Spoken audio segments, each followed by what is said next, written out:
Welcome to the Honest Health Podcast with your host, Jeffrey Burke. Honest Health brings you the brightest minds in the natural products industry, as well as athletes and entertainers. Jeff will keep you entertained and informed while educating on how to be successful on your healthy journeys. Now, here's your host, Jeffrey Burke. Hello and welcome back to the Honest Health Podcast. My name is Jeffrey Burke. I'm so glad you're here.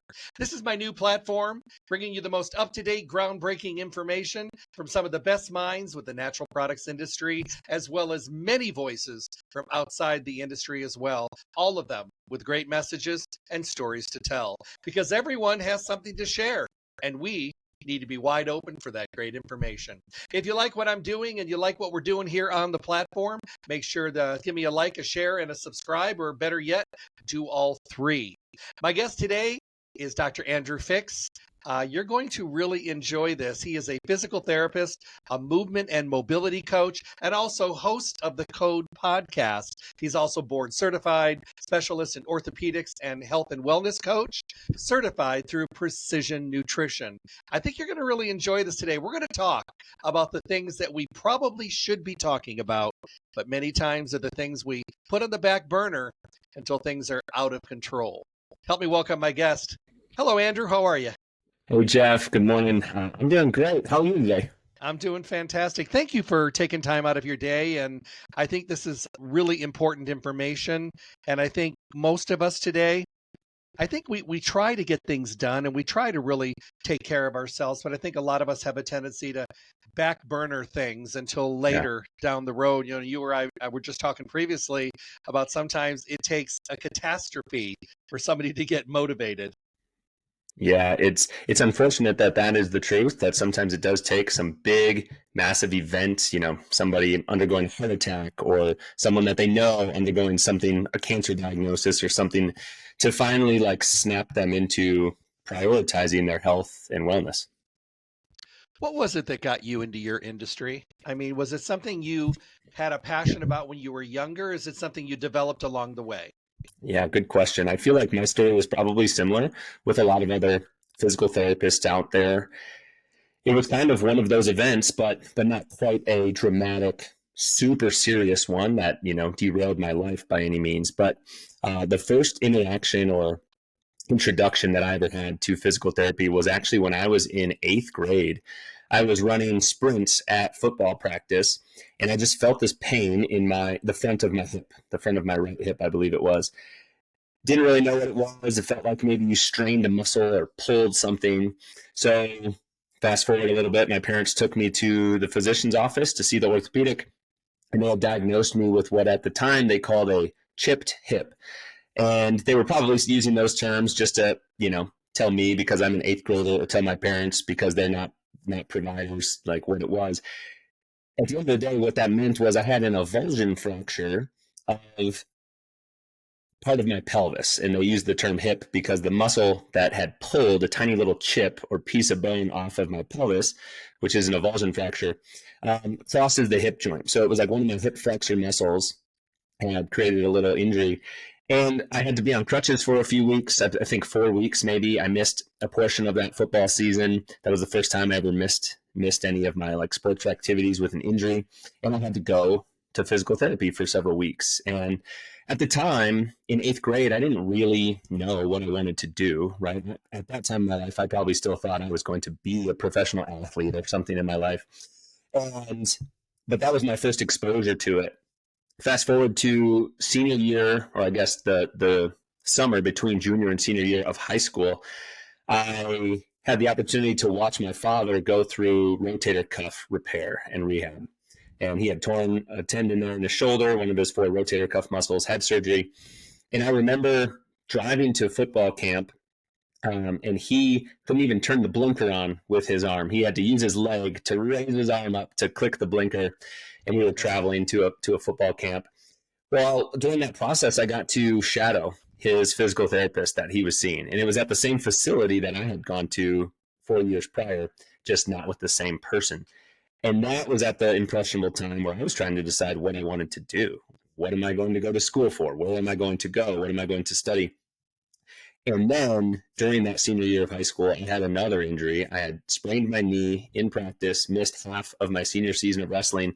And that was the final like light bulb or light switching moment that like I made the decision, man, this is the first time I had to miss any time in high school. This really doesn't feel good. This is, disappointing, unfortunate, and I'm sure other people feel the same way. And it really sucks to feel that way. So that was the deciding factor. Decided to go to physical therapy school. Went to a school that's about an hour from my parents' house. Played 2 sports while I was there, and did the undergrad and physical therapy school all at the same place. I have friends that are physical therapists and all over the country, and they all had kind of similar experiences, Mm, kind of injuries along the way, or people close to them that had to have surgery and then PT after, and it just kind of started the flame burning underneath them. And yeah. they're very good, they're very successful, they love what they do, they still have passion after so many years, and the technology and the science has really continued to develop to give you more tools to do your jobs more effectively and get the success you're trying to get. Because you look back 10, 15, 20 years ago and you look at today, we have a lot more tools Oh today. man. So that's a great thing. So it's wonderful to see your passion, and I really commend you on that. Yeah, thanks. And you're totally right. Physical therapy today, how it's delivered, how it's administered, the skills that the providers have is so much different than it was years ago. And I'm not saying that providers from years ago are not skilled. They're very skilled. They just didn't have the same stuff. Like you mentioned, they didn't have the same access to tools. The science wasn't there. And what we do today and how we approach treating issues that clients are dealing with is very different today than it was years ago. How much of it do you think is the treatment, as well as how much is maybe the diet and also the mindset? Do they all play a part? They all play a huge part. And I think one of the challenges is it's hard to quantify the role that they play. It's hard to know how big of an impact those other things make, but we know they make up a large percentage of the pie, so to speak.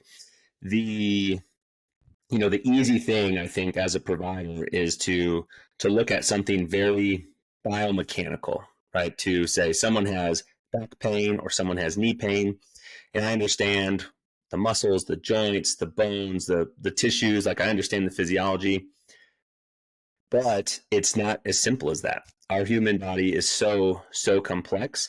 What we put into our body affects the physiology, affects how the tissues respond, act, feel, work, how we rest and recover, the stress that we're undergoing, whether that's emotional and mental stress or whether that's stress from our environment, back again to the food and the things that we put into our body to fuel it. So it plays a huge role. I don't think every provider out there in our field feels equipped to really dive deep into those kinds of conversations. And that's okay. I think we have plenty of other people that we can refer to. But I think the way the traditional healthcare system is set up, it doesn't really provide the time for most providers to really even peel back the onion and get into those kind of conversations to really understand how are their clients sleeping, how are their relationships in their life, how are they eating, what are they eating, and it just ends up being in some sense kind of cookie cutter in a lot of plans of care, a lot of cases. So it plays a massive role. One of the things we talk about is this thing called the therapeutic alliance. And I think that goes back to the mindset piece. That's kind of like the relationship and the trust that's established between the provider and the client. And the better that is, the more likely they are to have a positive outcome or the outcome that they're looking for. We all know what it feels like to go into a medical office and feel like we're just a number on a schedule for the day and feel like, the provider doesn't really, maybe care is not the right word, but doesn't really care who's on their schedule for the day. It's just like, I have all these clients that I need to work through. I don't really know them personally. I just know Jeff's here for knee pain and Andrew's here for shoulder pain. And you just work your way down the schedule. And that's not the way that it should be. Like we're working with humans at the end of the day. And there's a lot that impacts how our human body functions. And it's not just the mechanics.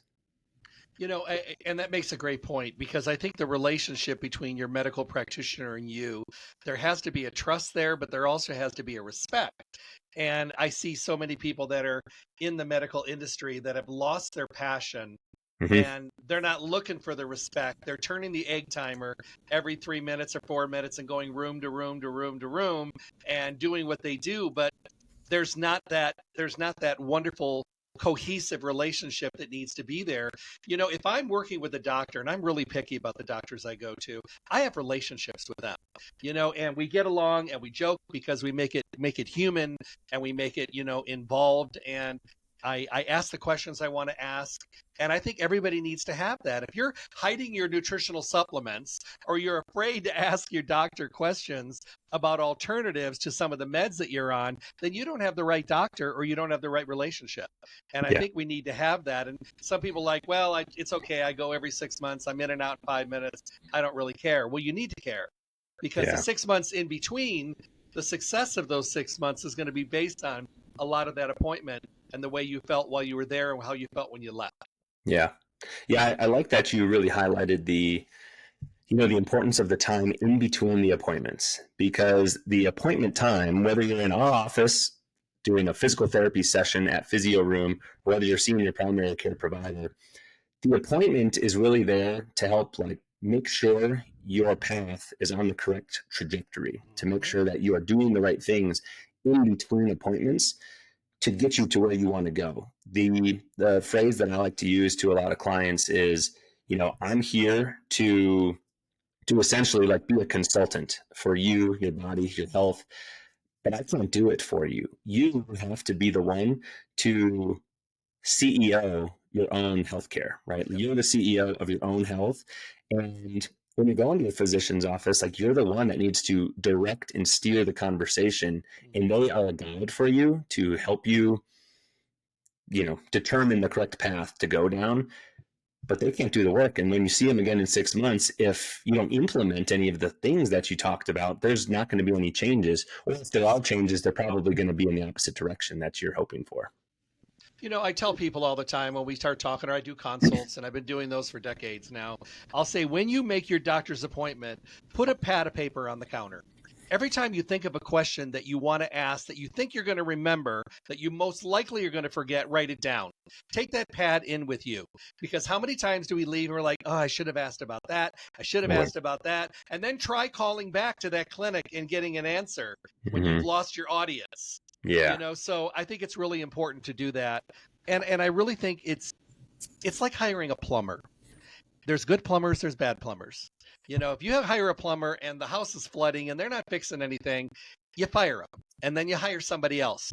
If you have a terrible relationship and there's no trust with your doctor, your medical practitioner, no matter who it is, then you need to find another one. Mm-hmm. Because you know what? You're never going to get the results that you need to get. And many times when you get that right doctor, you're just like, why didn't I do this sooner? Because you instantly feel that relationship and that passion that's there. And I Mm-hmm. stress passion a lot, because passion is important in every part of our life, whether it's a doctor's appointment, whether it's the food that we're consuming, our activity levels, our job, what we do, our friendships, our relationships, everything needs to be passion based. And then we have to bring reality into it as well, because, there's a lot of different factors here. But I know the people that go to you. I mean, I know your personality. I picked up on it the first time we talked, and it's very passionate, but it's also focused, and there's reality there as well. It's like you're not gonna sugarcoat it. You're gonna be really honest with them and let them know the work has to be done, and Mm-hmm. you have to make sure you're doing the work. Otherwise, you're not going to get the results. And like, to your point, I can't do it for you. Yeah. And I think it's really important. My mother has had 2 knee replacements. She's a mess. 1 hip and 2 shoulders and 1 wrist. She's very clumsy. She's always fallen. So I've gone through physical therapy with her with I can't tell you how many. And she'll be the first to tell you these guys are pretty good. They do a lot of stretching before and after. They give me the focus. They follow through. Or she'll say, "Oi, we're going somewhere else." And I'm like, okay. So she's aware. So I think that's important for us to be aware. Yeah. Yeah. It's totally true. And, to share a little bit of vulnerability, I think I think I probably do a better job now than I did in the past at trying to build and compound on that relationship with clients. I think there was a time in my career, especially when I was back in the more traditional office, where you're trying to juggle more and more and more clients. It's very driven by health insurance instead of driven by the provider and client relationship, where decisions are just being made quick, not necessarily always in the best interest of the client. And I don't think I got to know people that way. I think it was very much about, like, you're here for your back. These are the things we need to do. I would ask them where they're from and whatnot. But sometimes when you do that and you ask a question or two to a client or to a friend, whomever, are you really listening for their response back? Or are you just waiting for them to respond back and then they ask you, oh, well, where are you from? And then it turns into this story about yourself instead of about them, which is what it was supposed to do.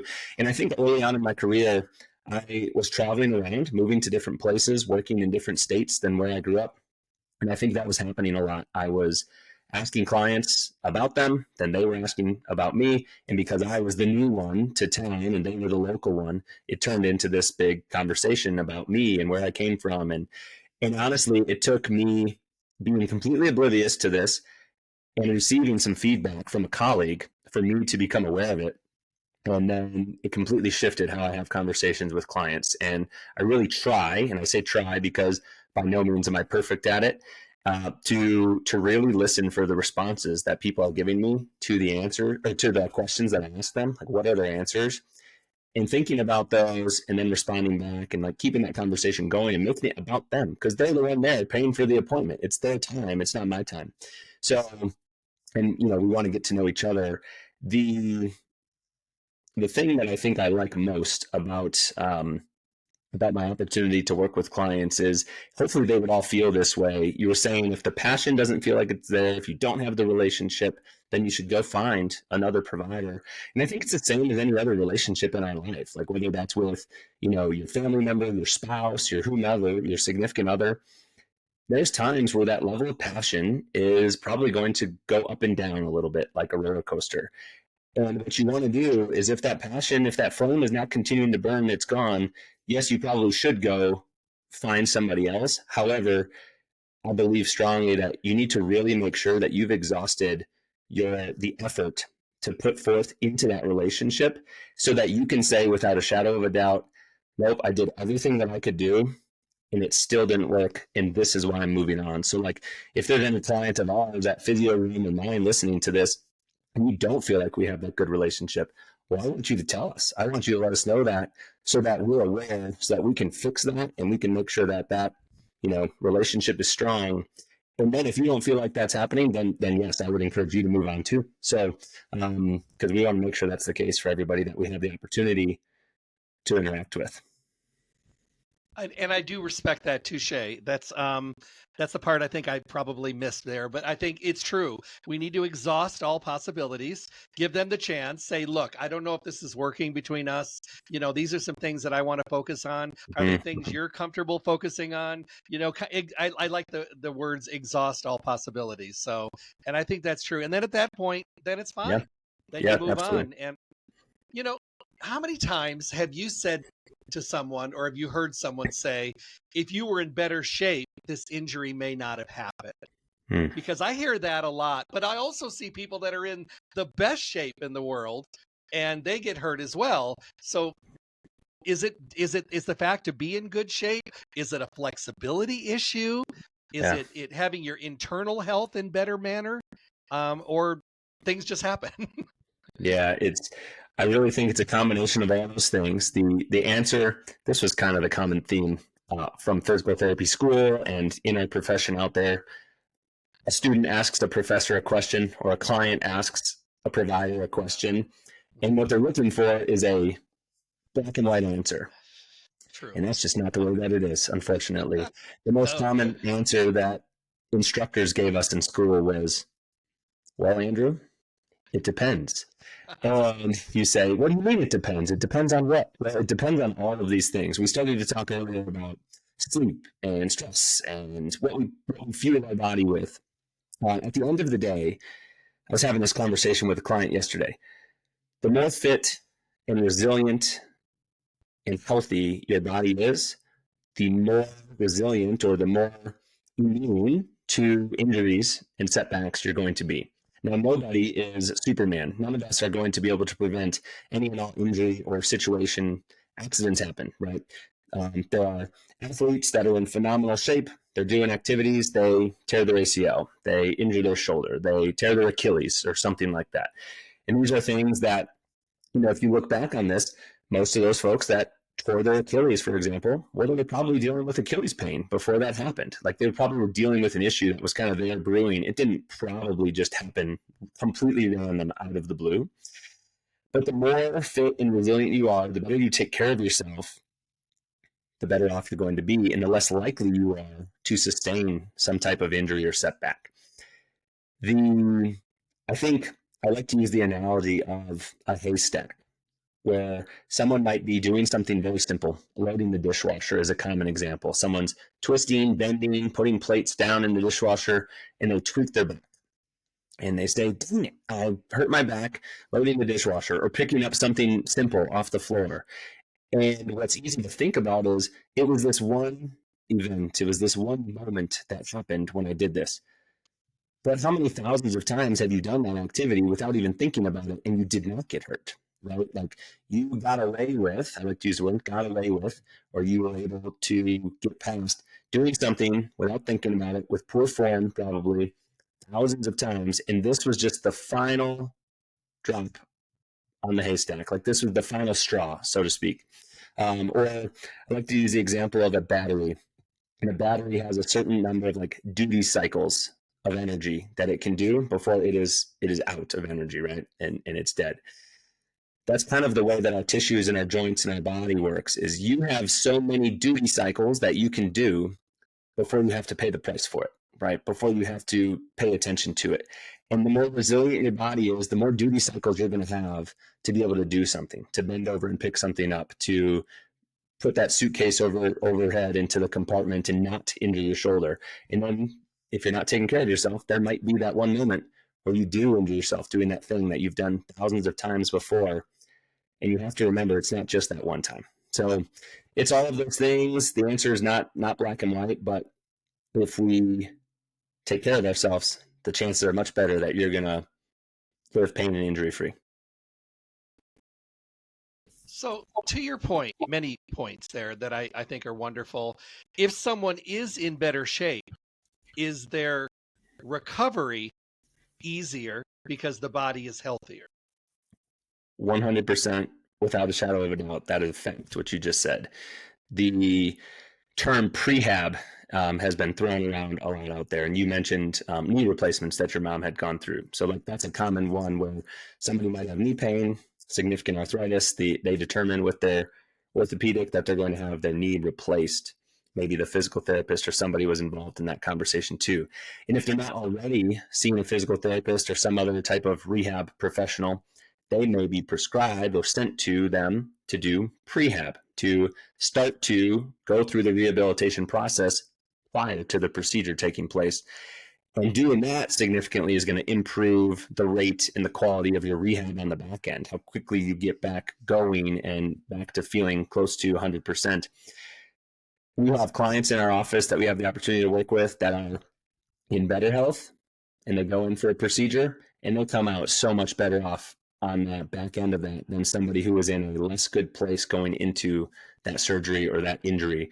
So yes, absolutely 100%. The better off you are on the front end, the better off your recovery is going to be, or the quicker your recovery is going to be on the back end. Okay. Now, a question comes up. I think a lot of people ask this all the time. Maybe they've had an injury or they've seen, once again, a friend or a family member that had an injury, and they think to themselves, I want to be a little bit more proactive and preventive here. Mm-hmm. So is there an exercise? I mean, do you have to join a gym to get the body? I mean, is walking something that would be a good thing for people to do? I mean, just like a preventive, proactive kind of thing, just to get moving so they have a little bit of a better flexibility, increase their, balance their heart rate, bring down their blood pressure, increase their blood flow, a little bit, just to be a little bit ahead of the game. So if someone is, let's say, very naive and just starting. They're 50 years old and they're like, you know what? All my friends are dropping like flies here. I need to start doing something to get me a little healthier. Where would you direct them to start? Yeah. Well, like you just said, where would you direct them to start? And the answer depends, again, on where are they starting from, right? True. If this is a person that is not active whatsoever, they're pretty sedentary, we need to start them at that level, right? We need to start them just above the level that they're at in order to try to increase their activity level. But if someone is already pretty fit, they're already pretty active, and they want to do more, well, then we need to start them there, right? So you mentioned walking. I think walking is one of, if not for most people, of course, there are folks out there maybe listening to this that are not walking because of some type of physical disability or limitation that they have, and this may not directly apply to them. But if you're capable of walking, it is probably the most underutilized and easily accessible form of physical activity that we're not doing. And just had a podcast conversation last week or the week before, I think it was 2 weeks ago, with another provider, and we talked a lot about walking and its impact on our physical, mental, and emotional health. And the average out there across humanity is 4,500 steps per day. And you might be wearing some sort of a fitness tracker or something. You might be thinking to yourself, wow, that's not that much. And you'd be right. That's not that much. 4,000 steps. I mean, it's basically like 2 miles of walking throughout the day is approximately 4,000 steps. With even just modest increases in how much we're moving throughout the day, 500 extra steps, 1,000 extra steps a day, we can have dramatic improvements in things like dementia, things like mortality risk, things like depression, anxiety. Like all of these measures will improve with just a little bit more physical activity a day. I think one of the things that sets people up for failure when it comes to trying to get in better shape or increase their physical activity is we bite off way more than we can chew, right? Like we try to go from not exercising at all to going to the gym, joining the membership January 1st, my New Year's resolution, and I'm going to go to the gym 4, 5, 6 days a week. And within a few weeks or a few months, you've fallen off the wagon. And what you don't know is like, could you have had better success if you would have just tried to go once a week? And then once you established that as a habit, now you can go twice a week. So to your question about, do you have to have a gym? No, you don't have to go to the gym. You can just walk. You can do body weight squats. You can do push-ups on your kitchen counter.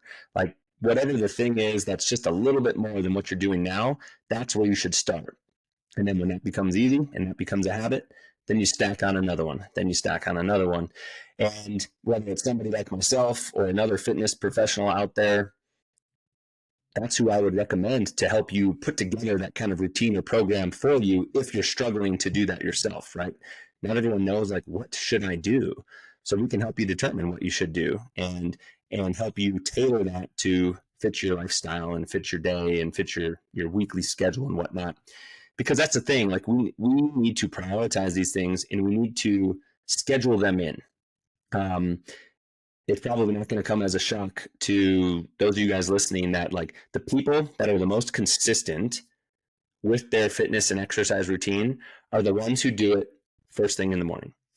The ones who wake up, get their exercise done, are the ones who are most consistent in sticking to their routine for years and years on end because they leave less up to chance, right? If your plan is always, I'm going to work out, or I'm going to exercise after work, after I put the kids to bed, after you name the activity, you just leave a lot up to chance because none of us know exactly how the day is going to unfold, right? Something may happen. There may be a car accident. There may be an issue at work. There may be a sick child that you need to pick up from school, and that can completely derail your plans that you had for the rest of the day. But if it's scheduled, it's more likely to happen. And if it's scheduled early or first in the day, you don't let other obstacles get in the way. You don't let, stuff hit the fan on your daily schedule. So just keep it simple is basically my recommendation. Is don't try to overcomplicate it. I think we try to overcomplicate a lot of things with our health. We try to have all these fitness trackers and we have to make sure our data is in the right place. And we need to, make sure I'm taking the right supplements at the right times. And well, Are you eating the right foods? Are you getting adequate sleep? Are you moving your body throughout the day? True. Hit those metrics first. No, I love it. It's such a common sense thing that is the hardest thing for us to adapt into our life. So I have a question for you. What would you say, or what would your patients say, sets your business aside from others? Good question. I think, well, let me take this the way what the clients would say. I think our clients at Physio Room would say that what sets us apart is time and expertise. I think we try to provide something that other places in town just can't provide. And that's starting to become less, I shouldn't say less true, but there are other places that are opening up that are more common to us than the more traditional office out there. So there are a lot of great providers. Let me just get that out of the way first. We happen to have several of them on our team, but there are a lot of good people out there in a lot of different places and cities. But we are able to provide people with the time that they just don't get in the more traditional office. Most of our appointments with clients are 1 hour long. Wow. And it's 1 hour, one-on-one. We don't have aides or techs helping to facilitate your care. We do have other people in the office that help us keep it clean, that help us at the front desk, that manage our client experience. But when you're with the provider, that's your 60 or sometimes 30 minutes. We do offer 30-minute appointments too, but it's pretty rare compared to the 60s on our schedule. So that's first and foremost. Second, I think because of the team that we have in place, we are able to get clients with the specialist or the expert in the activity or the thing that they're dealing with. So when somebody calls our office and says, hey, I'm a mountain biker, I have knee pain, we have someone who rides mountain bikes, who does bike fits in our office, who can really help them with that knee pain.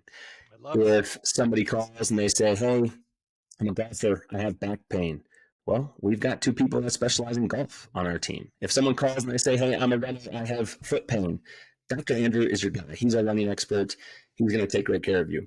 And it's convenient because we have an Andrew in Denver and in Colorado Springs, both running people. So we can take care of that. So it's like we don't have to try to pretend to be the jack of all trades, right? We don't have to try to be an expert in everything. We really can lean on the skill set of the team that we have around us and our other colleagues. So I think those are the 2 things that people would say. I love that, because those are the things that people tell other people.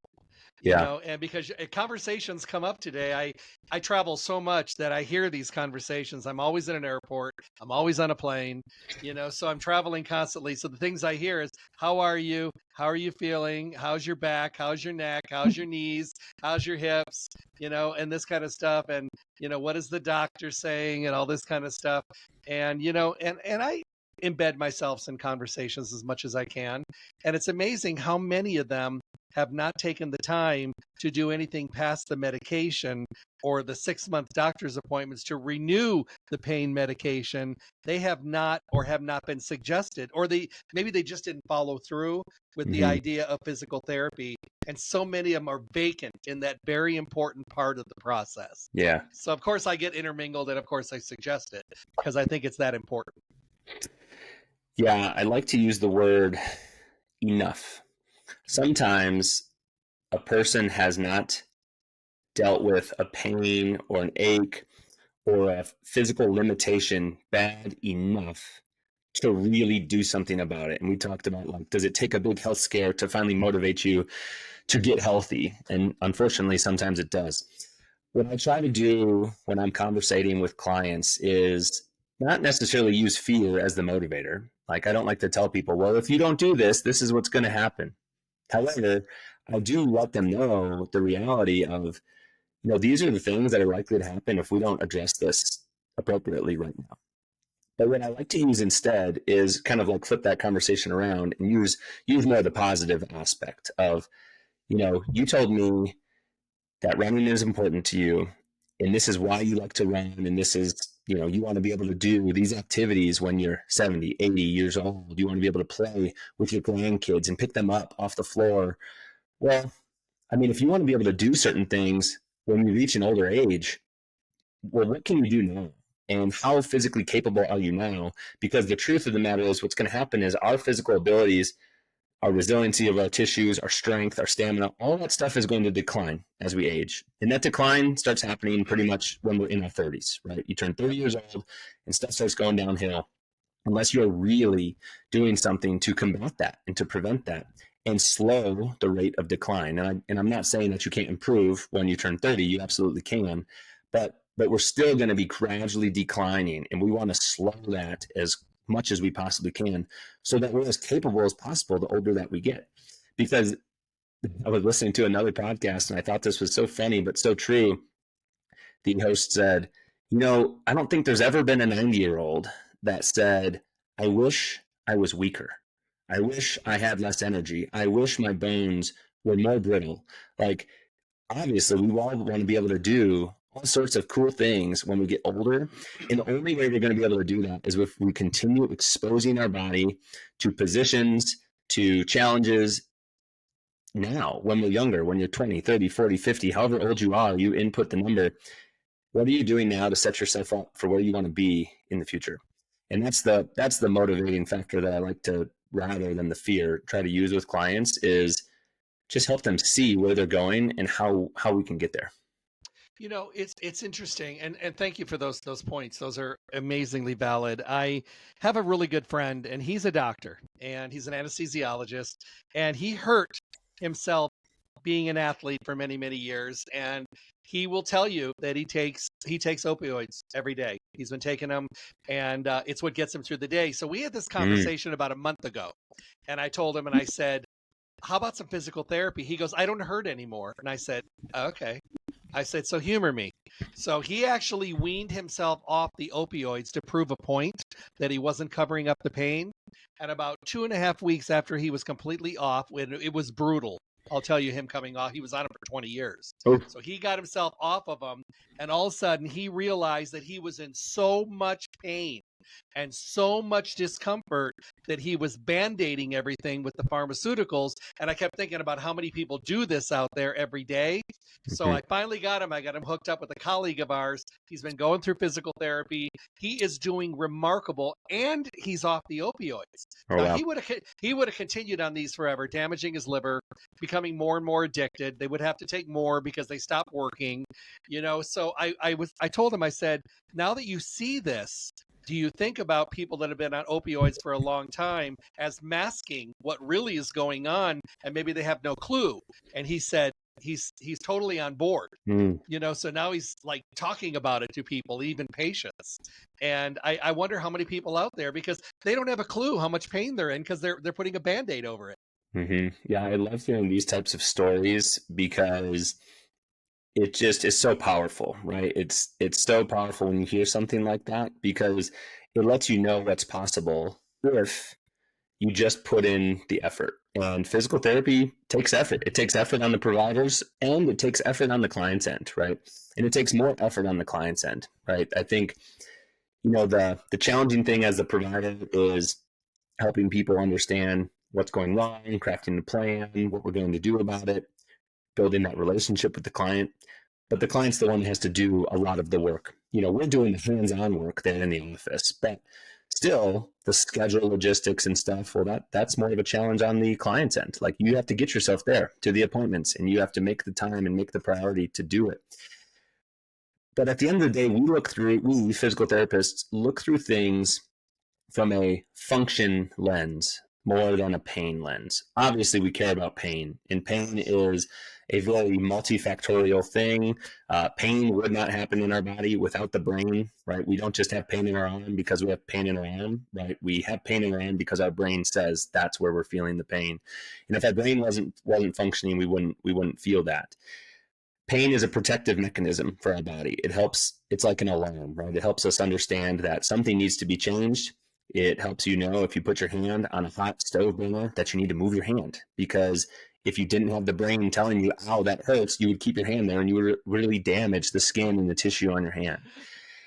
But we care more about function than about pain, because there are certain instances, take knee arthritis that we talked about before, where we're not going to be able to take that arthritis away. sometimes we'll be working with a client. We can do everything we can, and that pain is still going to be there. But would you rather be weak, lack mobility, and have pain? Or would you rather be stronger, have more mobility, and still have pain? Well, of course, all of us would take the second option if we were presented with those two choices. Of course. So we want to look at things from from a physical function standpoint. What is the person's mobility looking like? What are the activities that they need to do? What is their strength? And we want to address those things. And we use the word impairments a lot. We want to look for things that are not how they should be, not strong enough, not mobile enough. The form is not correct. And we want to address those impairments because typically those things are going to address the symptoms, the pain, the weakness, the limitation that the person is dealing with. And I think it's so powerful when you hear someone be able to get off a medication like that they've been taking for decades, and now they're doing so much better because I bet you the activities that he can do are so much more now. I bet you the mental clarity that he has is so much more now. Not being on the medication, he's probably feeling better in all facets of his life, not just physically. And he only did it to prove a point that he was right. And I'm okay with that, because he was like, yeah, whatever. I don't have any pain. And, we know him well enough. We've all known each other probably 50 years. And it's just so funny. But I have a question for you as a physical therapist and as a runner. Yeah. Because this comes up to me. Is stretching before you run and stretching after you run important to the success of your run? Ooh, good question. I actually held a running workshop probably about 18 months ago at this point that the title of this workshop, I was trying to, get people to sign up for it, was like called Mobility for Runners. And then with the subtitle, while stretching might not be the missing piece in your running program. Ooh. So I think that's one of the most common things we hear from runners more than anything, but from our clients is, I have insert whatever pain you have. And then you say, oh, well, how's that been going? What do you need to do about that? What have you been doing about that? And they say something to the effect of, oh, I know, I just need to stretch more. And most of the time in a sport like running, what we need to do is not stretch more. Because take distance running, for example, that's what we're mostly talking about, is running, 5Ks and 10Ks and marathons and whatnot. It's not sprinting that we're typically talking about when we say running. Running is a very small range of motion sport done over and over, like a range of motion done over and over and over and over again for the length of time or distance that you're running. It does not require a lot of mobility. It does require some. But most people have plenty of range of motion. Their joints and their tissues move plenty far in order to access the range that you need to be able to run effectively. More often than not, what people are lacking is the strength, or better yet, let's use the word stability and control of their tissues and their joints to do that activity without their form breaking down, without their mechanics breaking down, and without injuries setting in and bothering them. Can stretching be a part of the equation? Absolutely. We should definitely be warming up before our runs. We should definitely be cooling down after our runs. We use the example with all of our clients. The first mile or the first 5 minutes of your run is not your warm-up. That is the first 5 minutes of your run. That's the first mile of your run. If it's being logged on your watch, that is part of your run, right? The warm-up should happen before that. So I guess the way that I would describe this is we would not generally recommend static holding stretches prior to your activity. That's going to introduce the wrong response from our nervous system with compared to what we're looking for. That's going to be more like a parasympathetic, calming, resting type of response from the nervous system, as opposed to a sympathetic, get you warmed up, get your blood flowing, get the blood out to the extremities and the larger muscle groups of your body. That's what we want to induce when we're getting ready to run. We can be moving our tissues, our joints, our muscles through full ranges of motion during our warm-up and during our cool down. So things like squats, things like leg swings, things like lunges, forward, backward, side to side, single leg RDLs or hinging motion, calf raises, toe raises, things that work the hips, the knees, the ankles, the trunk, the areas that you're going to be using when you run. And then we're going to go on this run where we're going to use those joints through a very small range of motion over and over and over again. And one of the worst things that you can do after you finish that run is hop back in your car and go sit still for however many minutes it takes to drive back home or to the office, or return right to your home desk and sit back down in your computer chair. We need to, again, expose those joints and tissues back to full ranges of motion and go through similar activities that we did during the warm-up. Now, you might hold these longer. You might spend some time sitting in the bottom of a squat. You might do a little lunge or do some mobility drills, some stretches where you're expressing larger ranges of motion with those tissues. Because if you don't do that, and then you go through this habit or this pattern day after day, week after week, you are going to really tighten and stiffen up those tissues. Your joints are going to lose range of motion. Your tissues are going to become shortened because you're not expressing the full breadth of motion that they have access to. I love that. Thank you. This gives great clarity, and I will pass this on because I get asked this a lot. Mm-hmm. You know, when people, and we're in conversations or I'm doing lectures and people talk about running and they'll say, what about stretching? They always throw it out there. Mm-hmm. So here's a question I want us to leave with today. Yeah. Why should someone consider physical therapy if they've never thought about it? And what questions should they ask themselves if physical therapy would be something for them? Oof, it's a great question. Let's tackle that second part first. What questions should you ask yourself to determine if physical therapy might be appropriate for you? Well, one, we talked about it. It's no doubt that the number one thing that leads people into our office and any other physical therapy office is because they're dealing with an ache or a pain, right? Back pain is the number one thing that people see physical therapists, chiropractors, whatnot for. It's for back pain. Neck pain, shoulder pain, knee pain. Those are probably like the big 3 or 4 categories that we see people for. So if you're dealing with pain in any of those areas or somewhere else, if you've never done physical therapy, I think that would be a great option, right? Because what's the worst that could happen, right? It's very unlikely that going to see a physical therapist is going to make your symptoms worse. Very unlikely. Now, could they feel worse for a little while because now you're stressing that area in a good way? Yeah, potentially. But it's extremely unlikely that you working on your strength, your mobility, your coordination is going to be detrimental to the issue you're dealing with. So unlikely. Second, I guess the more thought-provoking question to ask yourself is, am I functioning at my highest level?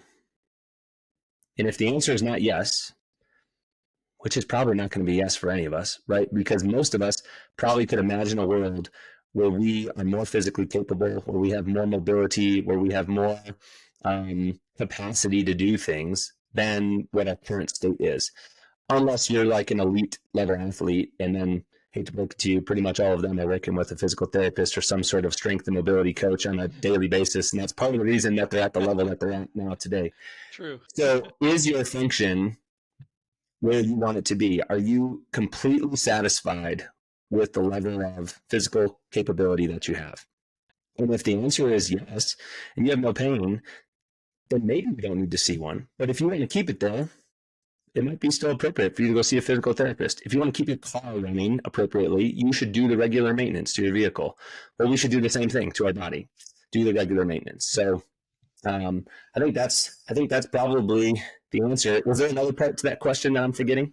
No, I think you hit it all. It was perfect. I thank you for that. Something I ask my guest on every podcast is to leave us with a thought of the day. A thought can be anything on any topic, just something coming from you, maybe from your heart, your passion. Well, you just said the word that was going to basically lead my thought here, and it was passion. So, and I got reminded of this yesterday.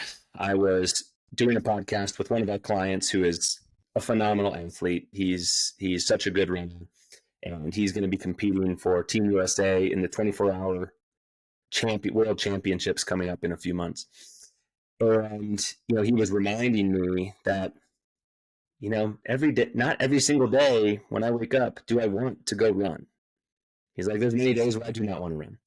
And it reminded me of Michael Phelps when he was winning all those swimming Olympic medals.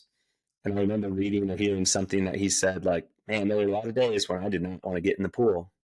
and I didn't want to swim, and the water's cold, and I just wanted to keep my, PJs on and turn the alarm off and go back to bed. But he got up and he did it anyways, right? And there's many times where we are in the daily grind. We're just going through the motions. We're doing things because we feel like we have to, or because we feel like we should, or because someone told us to. Andrew Fix on Jeff's podcast told me I should do these things. But what we have to do when we're faced with those tough decisions, those tough choices of, man, I really don't want to go to the gym today. I really don't want to do my movement practice today. I want to just sit here and watch this show instead of going to bed and getting my 7 or 8 hours of sleep. Is we need to think back to the deeper why and the deeper passion of, well, why am I doing this? Why am I training every day? Why am I going to the gym? Why am I eating healthy and fueling my body with good nutrition? Because that's what's going to keep you coming back day after day after day. It's not just doing it. It's not just checking a box. Because if you're just checking a box, it's going to feel like you're just checking a box. And, you're not going to be passionate about that. You're not going to be motivated to do it. If your day goes awry, you're going to come up with an excuse to skip that thing. And you have to just think, why are you doing it? And I was telling him yesterday, for me, I'm training for dad life right now, right? I want to continue getting up and down off the floor so that I can pick up my kids and roll around and play with them. But if I just sit in my computer chair for 8 hours a day, every single day, I'm not going to be able to do those things. Mm-hmm. So yeah, just think about what's the passion, what's the candle that's burning deep inside that keeps you coming back, so that when you have those lapses in motivation, or you have those, the rainy day and you just don't want to leave the house, you have to be able to rely on that why that's deep within inside you. Best thought of the day ever. Thank you. That was wonderful. That was great. Hey, how do people find you? How do they find you? Give out your, any information you want, especially on your podcast.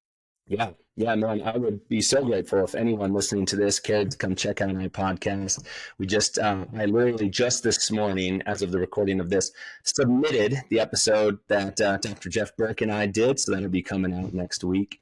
And that podcast is called The Code, a guide to health and human performance. You can find it on all the different podcast platforms out there. There's under our Physio Room YouTube channel, there's like a playlist that has all those episodes as well. And then Physio Room, our physical therapy practice, you can find us on either the website or on Instagram, all the social medias at Physio Room CO for Colorado.com. That's PHYSIO roomco.com. And then Instagram is probably also the best place to find me. And my tag or handle there is Dr. Andrew Fix at Dr. Andrew Fix. So please feel free to reach out to me, ask any questions, share any thoughts, and I look forward to talking to you guys. I love it. I've been speaking with Dr. Andrew Fix today. If you like what you've heard and what we're doing here, remember, subscribe, follow us, do all that wonderful stuff. I'm on all the platforms now, and make sure that you look out for his podcast, The Code. You're going to really enjoy it. And check out that interview that we did together. I think it was really, really good. And I think this was fantastic as well.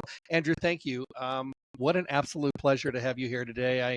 I'm really, really pleased with all your great information, and I'm really, really happy with your great success. Oh, man. Thanks for having me, Jeff. I really love this podcast swap that we did. And I look forward to checking this out when it comes out. Thanks again for having me.